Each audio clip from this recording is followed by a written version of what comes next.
So, Manchester United lost 3-1 to Aston Villa, and with it being their first loss in 9 games, it's not the end of the world, but we could clearly see from that game that Manchester United still need investment, and they need investment in January with the lack of squad depth and games coming up thick and fast across the World Cup. Man United are going to struggle with the lack of options in midfield and attack. And Erik Ten Hag has made it very clear he wants signings in January. Erik Ten Hag has come out post-game and even hinted more about wanting signings in January, but also maybe even taking a bit of a dig at the board. But what did the board have to say about this? What have the board said about January investments and more? That's what we're going to dive into, and then we're going to follow up the second part of the video with being a 5 things we learned from Aston Villa 3, Manchester United 1. So hello and welcome back to Alice Talks Football. And the first part of today's video is going to be a little bit of a rant about the Glazers lying to Ten Hag, doing some things behind his back, and actually not delivering on promises to Ten Hag. Surprise, surprise. But we'll be ranting about the board, Murta, what Murta's had to say, and how it contradicts what Ten Hag's got to say.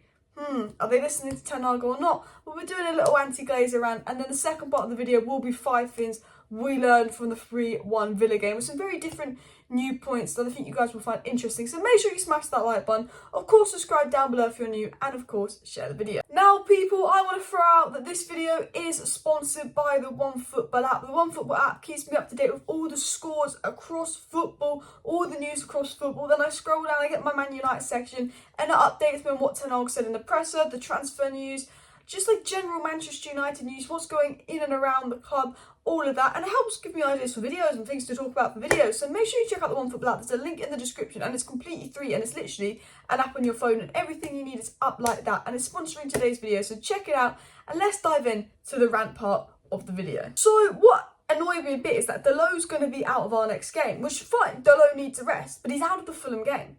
Now, and why rest him against Fulham when there's not a game for 7 weeks after Fulham? So, I mean, the one time Dalot suspended, it's an annoying time. Ten Hag does not rate Wan-Bissaka. Ten Hag wanted Wan-Bissaka gone in the summer. He was told he couldn't sell Wan-Bissaka, and if he did, they wouldn't get him a replacement. So he had to keep Wan-Bissaka when he didn't want Wan-Bissaka, just in case. Ten Hag wants Wan-Bissaka gone in January. He's played 4 minutes of first team football. Yes, Wan-Bissaka's been injured, but even when Wan-Bissaka's been fit, who's played right back? Lindelof. Who's played right back? Malacia. Why hasn't Wan-Bissaka? Ten Hag wants Wan-Bissaka gone. Ten Hag is sending scouts to Leverkusen to look at Frimpong. That's what Ten Hag wants to happen in January. But also, Ten Hag wants a striker in January, or at least another attacker in January, with options being thin. Now, Ten Hag would ideally like a striker, but that would depend on the Ronaldo situation and a long-term replacement for Ronaldo. But Ten Hag desperately wants Gakpo as well, someone that can score goals, assist goals, make things happen, someone that's available in January for pretty cheap, because PSV will have to sell him for £26 million or above because of their financial situation. A player that wants to come to United as the same agent as Ten Hag, a player that Ten Hag wants, a player that is the most informed player in Europe, that has goals and assists, everything Manchester United need. He is available in January, Cody Gakpo. The board, again, it seems to be ignoring it. Of course, he's not a striker, but Ten Hag would just want an attacker. And we can see from yesterday's game versus Aston Villa, my God, we need a midfielder. He wasn't delivered Frankie de Jong in the summer. He needs that ball-carrying midfielder. I like Eriksen. I will talk about this later, but Eriksen cannot play a game every 3 days with his condition, with his age. He needs to be rested. So there's 3 key profiles that's going to happen in January. And look, I don't expect Man United to deliver on all 3 key profiles that need to happen in January. Either just Ten Hag. It's the board, it's Man United. We've got to lower expectations. But when you look at all of Ten Hag's new signings looking well, settling in, when you look at the progress Ten Hag's making, how he's even changed the culture of the club, the mentality's getting better, the player attitude's getting better, United are playing better football. And look, we lost today, but we have only lost 1 in our last 9 games. And when you really sit there and you think about it, you know, this is normal in a rebuild to lose games, you know, because it's going to be inconsistent. He hasn't got the players that he wants. He's got to work with players that aren't that good. I mean, Elanga coming off the bench. Look at the bench today. But if you're the board, you think, okay, there's still an opportunity to get top 4, you know. And this is the big thing, because if we want to get the De Jongs in summer, if we want to get the main players we want in summer, top 4 is massive. Bellingham has been shortlisted as Ten Hag's #1 priority. That is purely on top 4, and my God, we need a midfielder in that position. So you're thinking, okay, if there's Gakpo and a right back available in January, let's bring them in January. That means that could maybe fill the attacking issues in and the depth issues at right back. Get us into the top 4, because I think, you know, Newcastle are going to finish above us at this rate. Arsenal will, City will. So it's between us, Tottenham, Chelsea and Liverpool. And I guarantee you Chelsea and Liverpool will invest to get 4th.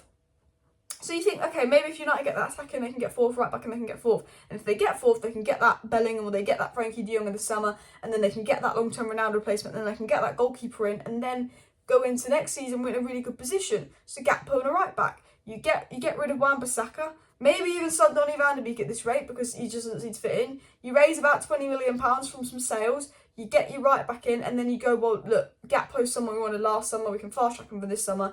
£30 million bargain, bringing him back to Ten Hag. Surely that is what the board should be doing. I'm not saying they should go spend 70 million on a midfielder or 90 million on a striker, but I'm thinking Gakpo and Frimpong, 50 million, easy to do in January. Because if we listen to what Ten Hag said in August that Manchester United need more options in defence, and that is clear. He said it's vital if you want to get success, but we still got time to fill that in. And that's what he said in August. He obviously got Anthony, but we know that he was preferring more to the striker option. We know that Ten Hag said United need more options in defence. But what else did Ten Hag say? Last week, well actually midweek, he said this on Garnacho. He was speaking about Garnacho saying we need options. We have problems there with injuries, and I'm really happy with Garnacho's performance. But again, when he's referring to Garnacho, Ten Hag again, this week saying we need options in attack. You go back to last week's games when we beat West Ham. He said a club like Manchester United need good fullbacks on both sides because we have a lot of games to cover. And he said that after the West Ham game, referring to, I want another right back.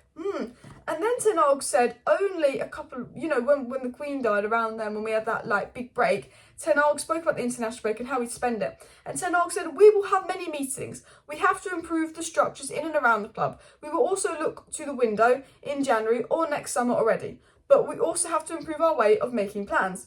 So Ten Hag makes a dig at the ball. We've got to improve the structures of the club. He says we'll look in the January window, but we've got to improve our way of making plans. Ten Hag basically comes out publicly, says the structure of the club needs to improve. We're going to be looking at January in the transfer window because we need to improve our way of making plans. So Ten Hag is very much hinted he wants investment in January. Ten Hag has every reason to have investment in January, and if we use our eyes, he needs investment in January. But this is what the Glazers said, and I apologise for it taking 6 minutes to get into this part of the video, but this is what the Glazers said.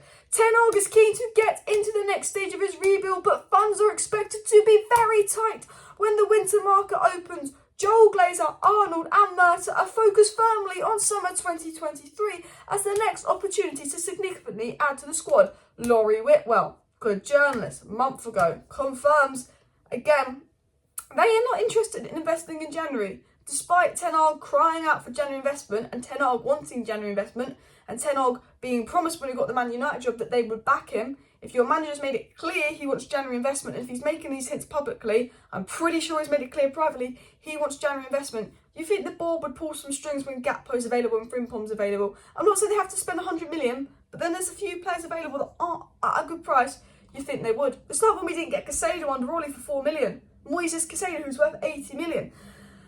And this is what John Murta had to say on the January transfer window. Manchester United director John Murta. Overall, we're ahead of schedule in our recruitment plans as envisioned at the start of the summer, and we do not anticipate the same level of activity in future windows. As always, our planning focuses on the summer window. As always, our planning focuses on the summer window. John bloody Murta again said publicly in September, the day after it was revealed how much money the Glazers took out in dividends, great timing John, that they were going to focus on the summer window. And the funny thing is, he doesn't plan to spend as much as he spent this summer, next summer. So the board, as we spoke about in my live stream the other day, are more than willing to throw Ten Hag under the bus. And I look at that Aston Villa game, and that is the prime example of why we need players in January. Ten Hag is doing a good rebuild, but he needs more. There's going to be inconsistencies. We were nowhere near as fit as Villa or up to go as Villa, because you could tell that this squad had all played on Thursday.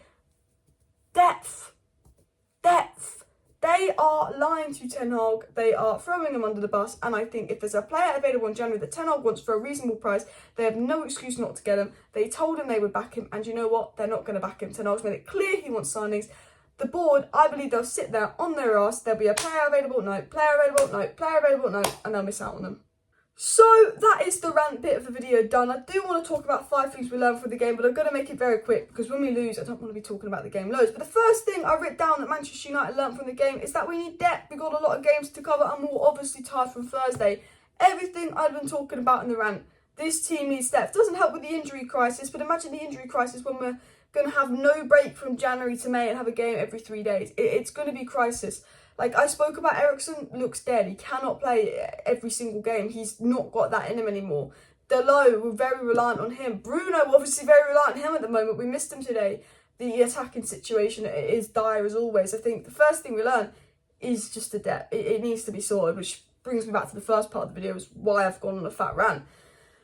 Second thing we learned is I think we learned the importance of Varane today. I think Lindelof was probably the worst performer today, but I also think that Lindelof went really high up the pitch for that first goal and left Martinez on his own, which I don't think was acceptable from Lindelof, but Martinez plays a lot better with Varane next to him. Delot plays a lot better with Varane next to him. The fullbacks got higher up the pitch when Varane plays because he's got the pace and he plays better with Martinez. And I think the overall confidence of the squad looks better with Varane, but also Varane's leadership skills. And Ten Hag even said this, we miss Varane's leadership skills at the back.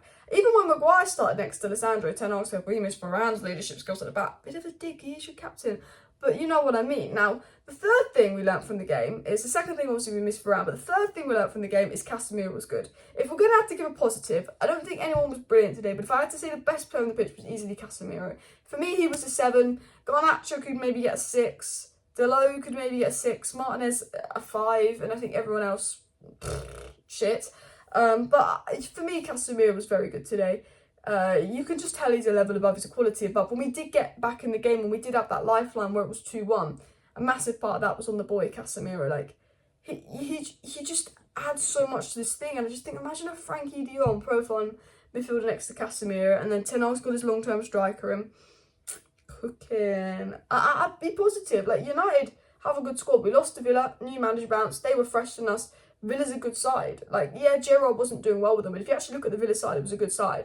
And it's the first loss in 9 games. We're still, it's annoying because if we'd have won, we'd have been sitting in the top 4 right now with Spurs and Chelsea losing. We'd have been 5 points almost clear in top 4. Whereas now we're not sitting in the top 4. We would be 5 points clear. We'd be 5 points clear Chelsea if we'd have won. And I think that is the annoying thing. But like, you can't over-exaggerate a loss. I do think Ten Hag got things wrong. I do think the squad wasn't good enough today. But this is the rebuild. We've got to expect to win and lose. But I did think Casemiro was good. And the fourth thing we learned is Bruno Fernandes is a lot more important than people think. I've always said with Bruno, I don't have an issue with Bruno. I think Bruno's underrated by this fan base. I think now that his stats aren't as good, everyone just seems to have turned on him. Like, look, he's creating 6-7 big chances a game, and Rashford and Ronaldo are missing them. They're 3-4 assists robbed of. You know, Donny can't do what Bruno can do. He can't get involved like Bruno can. Bruno is a player that can make something happen out of nothing. Bruno frustrates me with the 89th minute crosses when we're chasing the goal and it goes way out of play, and I'm thinking, why are you doing that? Sustain the ball. Yeah, Bruno's frustrating. Bruno's playing style's frustrating. But if you don't think Bruno Fernandes is not a good player, you don't know football. Bruno Fernandes is a good player. Questionable decision-making, questionable play style, but he's a good player. And I think a lot of the fans that were hating on Bruno thought Bruno was the worst thing ever. It'd be nice to see them just shut up a bit today, because he gets way too much hate, Bruno Fernandes. And I think today proved it. And the fifth and final thing that I think we learnt from today's games, I do think Ten Hag picked the wrong team. Now, I always wanted to see the Donny, Casemiro, Eriksen midfield 3. It didn't work. I was wrong. I wanted to see it, but I actually wanted to see Donny deeper and Eriksen more advanced, which we haven't seen. And maybe Donny's time's up at United. Some people saying I'd take 5 mil for him. Look, he's a player that isn't matched up. He's a player that hasn't been impressive, but he's a player that could definitely learn and grow under Ten Hag. And he's a player that I really want to see in that deeper role next to Casemiro rather than that 10 role, because I think Donny gets lost in that 10 role. And maybe it's the end of Donny, I don't know. I'm still willing to let Ten Hag give him a chance, because look at the amount of chances Scott and Fred got when they were crap.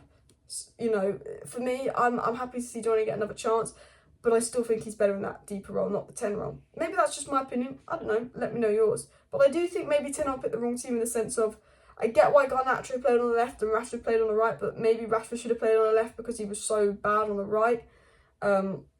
Maybe that could have happened. Maybe we could have gone with Fred and Casemiro and Eriksen deeper. Sorry, Eriksen more advanced. Or maybe we could have rested Eriksen and gone Fred, Donny, Casemiro. I feel like Eriksen needed a rest.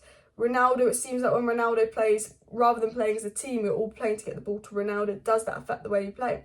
I don't really know, but let me know your thoughts overall. Today's video was a bit of a rant on the Glazers, not back in Ten Hag, me raging at the Glazers, but also 5 things we learned from the Aston Villa game. So make sure you smash the like button, make sure you share the video. I will be live tonight, we'll be discussing this live tonight with you guys, as well as a big transfer story on Gakpo and secret meetings with United via Romano. So yeah, stay tuned for that, live tonight. See you next time, bye.